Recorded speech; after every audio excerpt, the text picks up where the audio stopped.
Bonjour, bonjour, bienvenue sur ma chaîne. Moi, c'est Déborah et ici on parle d'appel, de destinée, de confiance en soi, de spiritualité et de tout ce qui nous aidera à rentrer dans notre destinée.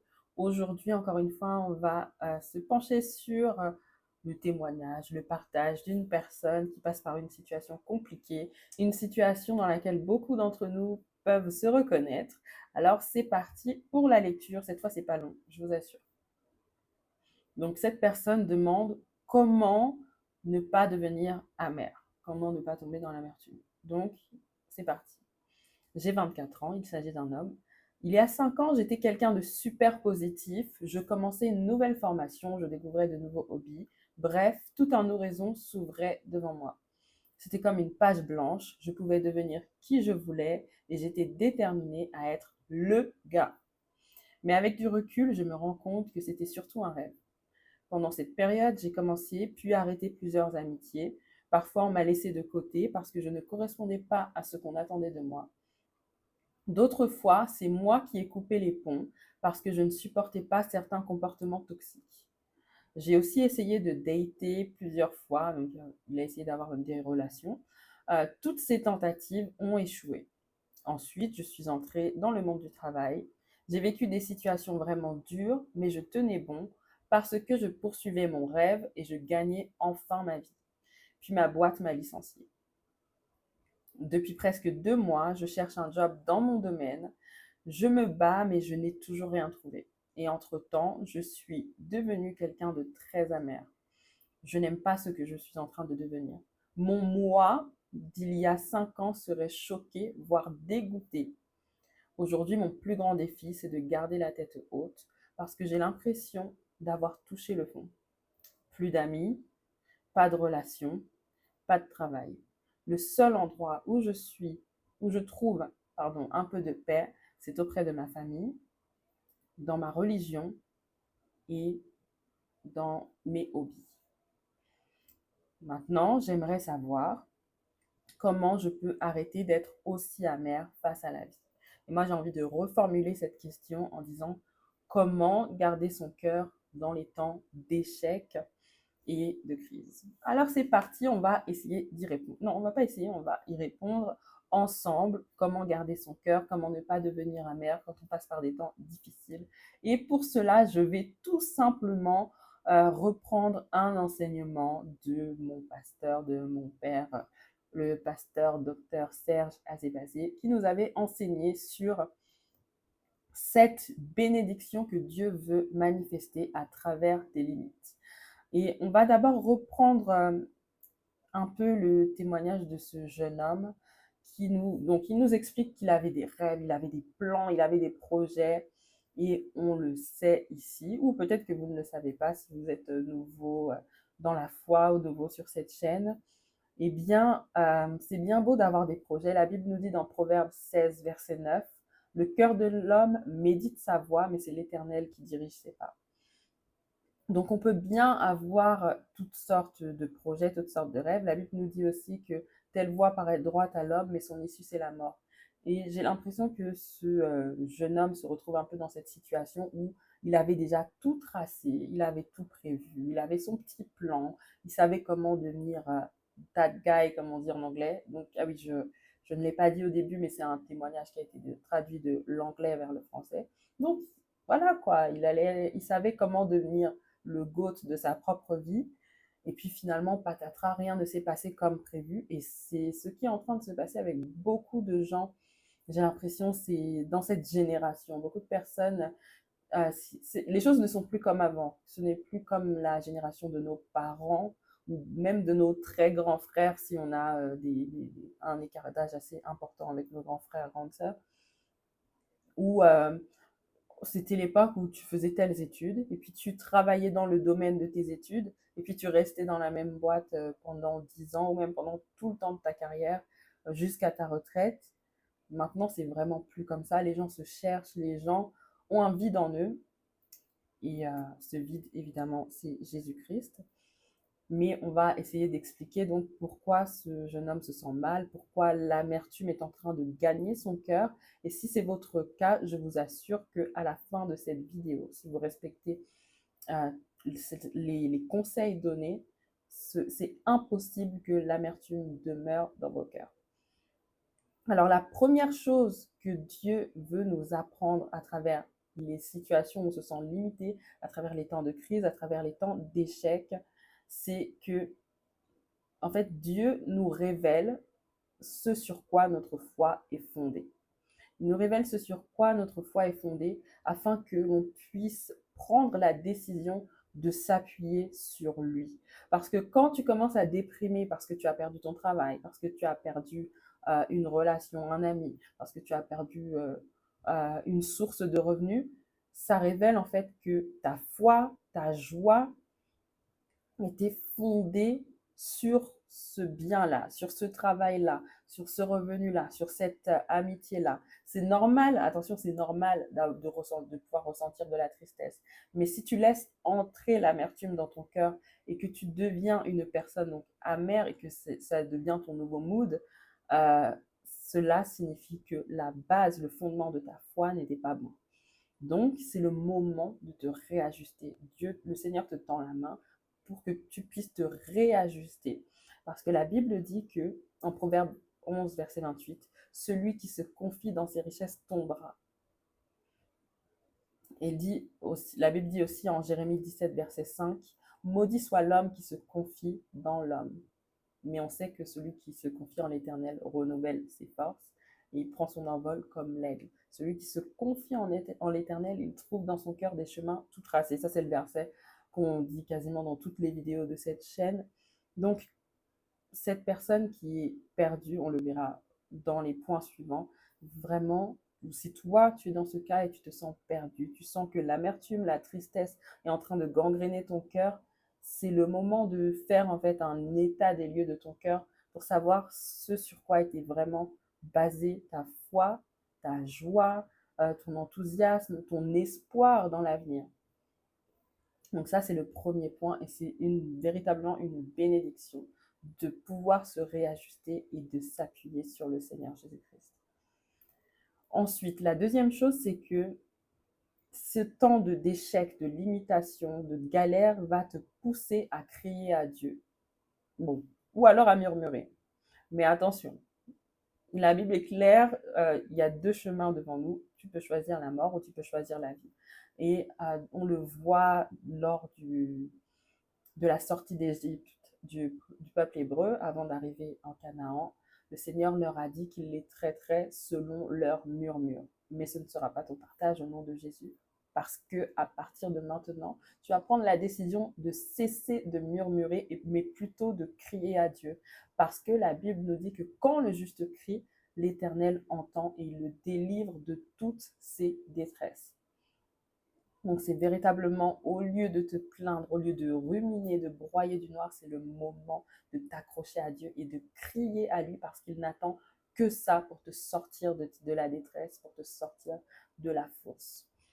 Ensuite, le troisième point, c'est que ce qui te limite te pousse à réfléchir différemment et à rechercher des solutions que tu n'aurais pas envisagées normalement. Effectivement, quand on est limité, parce que là, on voit que ce jeune homme, en fait, ça, c'est un truc qui m'a vraiment interpellée, c'est qu'il dit qu'il cherche depuis 2 mois, il cherche, et je sais qu'il y en a parmi nous qui cherchent depuis plus de 2 mois dans leur domaine. Mais qui te dit que tu dois continuer à chercher seulement dans ton domaine? Et quand tu vois que tout est bloqué, tu as envoyé 100 CV, 200 CV, 300 CV, parfois j'entends des chiffres juste pas possibles. Je me dis comment c'est possible d'envoyer autant de CV? Et effectivement, il y a des personnes qui envoient des centaines et des centaines de CV pendant 1 mois, 2 mois, 6 mois, 1 an, et soit pas de réponse. Il y en a qui n'arrivent même pas à avoir des entretiens. Il y en a qui arrivent quand même à avoir des entretiens et d'autres, rien du tout. Nada, niet. Alors c'est là que tu te dis, bon, peut-être que je dois me recalibrer, me réorienter, parce que on attribue cette citation à Einstein, on dit que le propre de la folie, c'est de continuer à faire la même chose en s'attendant à un résultat différent. Donc, pourquoi continuer à chercher dans ton domaine ou à ne chercher que dans ton domaine alors que tu ne vois aucune porte qui s'ouvre? Eh bien, c'est le moment d'explorer tes dons, tes talents et de découvrir d'autres façons d'attirer des revenus, d'autres façons de solutionner les problèmes. Parce qu'on l'a dit précédemment, donc là, tu en es au stade où tu as crié à Dieu, et donc c'est le moment où il te révèle des solutions, et c'est le moment de véritablement augmenter ta sensibilité à l'esprit. Parce que si tu t'entêtes à te dire non, ça doit se faire comme ça, je suis comptable, donc je dois trouver un travail dans la comptabilité. Je suis charpentier, donc je dois trouver un travail dans tout ce qui est charpenterie. Eh bien, peut-être que tu vas t'entêter et continuer à essayer d'enfoncer des portes, d'ouvrir des portes, alors que le Seigneur te veut ailleurs et il a prévu de te nourrir à travers cette veuve de Sarepta ou à travers les corbeaux, mais toi, tu t'entêtes, tu t'entêtes, tu t'entêtes, et tu es au mauvais endroit, alors que le Seigneur te veut au torrent de Kérit pour te nourrir par les corbeaux, mais toi, tu restes là parce que tu crois que parce que c'est tout ce que tu sais, en fait, c'est tout ce que tu connais, et donc tu ne bouges pas, alors que d'autres solutions s'offrent à toi et pourraient te sortir de cette situation de limitation dans laquelle tu te trouves en ce moment. Donc j'espère et je sais que cette parole va parler à quelqu'un. Donc le cinquième point, c'est Dieu se sert de tes limites pour te former, te bâtir et se révéler à toi. Forcément, quand tu cries à Dieu, quand tu décides de faire de lui ton fondement, ton rocher, il finit par se révéler à toi. Et on connaît l'histoire de Job, ou peut-être qu'on ne la connaît pas. Et dans ce cas, je vous invite à aller lire le livre de Job, qui est un livre magnifique. Donc Job qui a tout perdu, il a perdu ses enfants, il a perdu ses richesses, il a perdu son bétail, etc. Il a même perdu la santé. Euh, à la fin de toutes ces épreuves, Dieu se révèle à lui. Et Job, qui était quelqu'un qui était fidèle dans sa foi, dans ses offrandes, dans ses sacrifices, qui avait quand même une certaine relation avec Dieu, il dit alors, mes oreilles avaient entendu parler de toi, mais maintenant mes yeux t'ont vu. Ça, c'est dans Job 42, verset 5. Donc, c'est-à-dire que c'est à travers la crise, à travers le fait de ne pas lâcher prise, à travers le fait de ne pas tomber dans l'amertume, que Dieu se révèle à toi. Et lorsque Dieu se révèle à toi, ça veut dire que tu vas découvrir des nouvelles facettes de lui. Tu vas découvrir la facette de lui dont tu as exactement besoin dans cette situation. La révélation de lui dont tu as exactement besoin dans cette situation. Si c'est la maladie, tu vas découvrir Jéhovah Rapha, le Dieu qui guérit. Si c'est le besoin en tout genre, mais disons le besoin financier, tu vas découvrir Jéhovah Jireh, le Dieu qui pourvoit, le Dieu tout suffisant, Jéhovah Shammah. Si tu te sens seul, tu te sens abandonné, tu vas découvrir El Roi, le Dieu qui te voit. Vraiment, ce n'est pas le moment de lâcher prise, c'est le moment de continuer à garder son cœur, garder son cœur, garder son cœur, afin que le Seigneur puisse se révéler à toi. Et je sais que cette parole est en train d'encourager quelqu'un, je sais que cette parole est en train de t'encourager et que tu reprends courage, tu reprends des forces maintenant au nom de Jésus.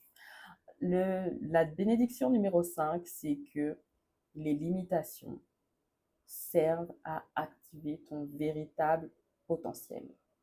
Alors, on va expliquer ici. Euh, Quand tu n'es pas dans les limitations, quand tu as ton petit train-train, ta petite routine, tu restes dans ta zone de confort. Mais dès lors que tu te retrouves limité malgré toi, donc une limite que tu ne t'étais pas fixée toi-même, mais que l'on t'impose, que les circonstances t'imposent, eh bien, c'est, tu es forcé d'activer ton potentiel. Tu es forcé d'aller puiser en toi toutes tes ressources. Si tu n'as pas abandonné, si tu n'es pas dans un état d'abattement, de résignation, tu vas alors t'indigner et puiser en toi les ressources, ou plutôt puiser en Dieu les ressources pour pouvoir sortir de cette situation. Donc il faut arrêter de croire à tous les mensonges que l'ennemi veut faire entrer en toi. Parce qu'en fait, Dieu, finalement, n'est limité qu'à ton système de pensée. Il n'est limité que par tes limitations psychologiques. Mais comme on a l'habitude de dire, c'est la pression qui va faire sortir l'huile. Sans pression, pas d'huile. C'est la pression également qui va faire sortir le vin. Sans pression, pas de vin. Donc, si tu veux une bonne huile précieuse, si tu veux un bon vin, eh bien, il va falloir que la pression se fasse et il va falloir d'une certaine manière y résister pour que cette huile puisse sortir, cette huile de qualité, cette huile vierge de qualité supérieure, ce bon vin de qualité supérieure puisse sortir de toi et révéler ton véritable potentiel. Personne ne révèle son potentiel en restant dans sa zone de confort. Absolument personne. Et c'est pour ça que, en fait, durant la période de Covid, on a vu beaucoup d'entreprises couler. Ce sont celles qui sont restées dans leur zone de confort. Et on en a vu d'autres émerger et exploser. Par exemple, Zoom. Zoom a explosé pendant la période de confinement. Netflix, n'en parlons pas. Alors que beaucoup de boîtes de production de films, etc., ont coulé, eh bien, Netflix a explosé comme jamais pendant cette période de confinement. Parce qu'ils sont allés puiser dans leurs ressources pour développer et pour révéler leur véritable potentiel. Et c'est la même chose pour toi et pour moi. Mon numéro 6, c'est ce qui te limite aujourd'hui te ramène au cœur de la volonté de Dieu. Je répète, ce qui te limite aujourd'hui te ramène au cœur de la volonté de Dieu. Alors si tu étais en train de faire le Jonas, si tu étais en train de t'éloigner de la volonté de Dieu et que tu te retrouves dans le ventre du poisson, eh bien c'est le moment de faire demi-tour, c'est le moment d'examiner ce qui se passe dans ta vie, c'est le moment de te demander, est-ce que j'étais pas en train de faire fausse route? Est-ce que c'était véritablement là que le Seigneur me voulait? Alors c'est le moment de lui dire, sonde mon cœur, examine mes voies et montre-moi si je suis sur le bon chemin ou si je suis en train de faire fausse route. Est-ce que Seigneur, je suis en train de complètement me fourvoyer? Est-ce que je suis en train de complètement me tromper? Eh bien dans ce cas, il faut avoir l'humilité.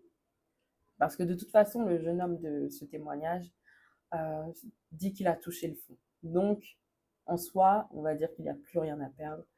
Donc, autant avoir l'humilité de reconnaître, ok Seigneur, je me suis trompée, montre-moi la voie. Où est-ce que tu me veux? Où est-ce que tu me veux? J'étais en train de partir à Tarsis, alors que tu me veux à Ninive. Où est-ce que tu me veux, Seigneur? Et c'est une démarche à faire en toute humilité. Il faut vraiment prendre le temps et être prêt à demander pardon, être prêt à se réajuster. Et lorsque l'on fait ça, c'est là que le Seigneur peut accomplir ses projets merveilleux pour nos vies. C'est là qu'il peut à nouveau prendre le contrôle et accomplir ses projets de paix et non de malheur qu'il a pour nos vies. Et enfin, le numéro 7, la bénédiction numéro 7, c'est que le Seigneur fera de toi un témoin crédible. Une fois que tu as passé toutes ces épreuves, tu ressors avec un témoignage lourd, un témoignage puissant, un témoignage qui va pouvoir édifier d'autres personnes. Maintenant, en fait, maintenant, quand tu es passé par là, que tu t'en es sorti, quand tu parles, ta parole a du poids. On se dit, oui, ok, lui, c'est pas un plaisantin. Lui, c'est pas un blagueur. Lui, il a vécu ça et il s'en est sorti. Et c'est pour ça qu'on aime beaucoup les films de type biopic, les success stories qui sont tirés d'histoires vraies. Du genre les films comme À la recherche du bonheur, je crois. Ce genre de success story. Quelqu'un qui est parti de rien, qui est passé par la galère et qui s'en est sorti. Et cela sera également ton partage si tu décides de suivre toutes les étapes qui ont été données et de t'accrocher à Dieu et d'écouter sa voix et d'obéir au nom de Jésus. Alors maintenant, nous allons voir les 2 clés d'activation pour les manifestations de Dieu. Il y a 2 clés d'activation simples pour bénéficier de toutes ces bénédictions, de ces 7 bénédictions que le Seigneur a pour toi. Eh bien, la première, c'est cultiver l'action de grâce. Lorsque l'on passe par la tempête, lorsque l'on passe par les épreuves, on rend grâce à Dieu. On rend grâce à Dieu pour les moindres petites choses. On rend grâce à Dieu pour le souffle de vie. On rend grâce à Dieu pour la santé. On rend grâce à Dieu parce qu'on a un toit sur sa tête. On rend grâce, peu importe là où on en est, même si tu n'as pas de toit sur ta tête, tu trouves toutes les raisons de rendre grâce. Rends grâce à Dieu parce que tu es encore vivant. Et si tu es encore vivant, ça veut dire que le Seigneur renouvelle sa confiance en toi, renouvelle la mission. Chaque jour où tu te réveilles et tu es encore là, en fait, c'est que le Seigneur te dit, OK, aujourd'hui, c'est encore une nouvelle chance de pouvoir accomplir la mission que je t'ai confiée. Alors on rend grâce, rien que pour cela, on rend grâce parce que beaucoup se couchent le soir et ne se réveillent pas le matin. Beaucoup se couchent le soir et ils se réveillent avec un mal, des douleurs pas possibles. On ne sait pas ce qui aurait pu nous atteindre, mais on rend grâce. On rend grâce parce qu'on sait qu'il y a un Dieu qui a permis que nous soyons encore là et qui a renouvelé sa confiance, qui a renouvelé son amour pour nous, qui a renouvelé nos forces. On rend grâce, on dit merci en toutes circonstances. La deuxième chose, c'est comprends et développe la culture de sacrifice. C'est-à-dire, en fait, donne-toi tout entier à Dieu.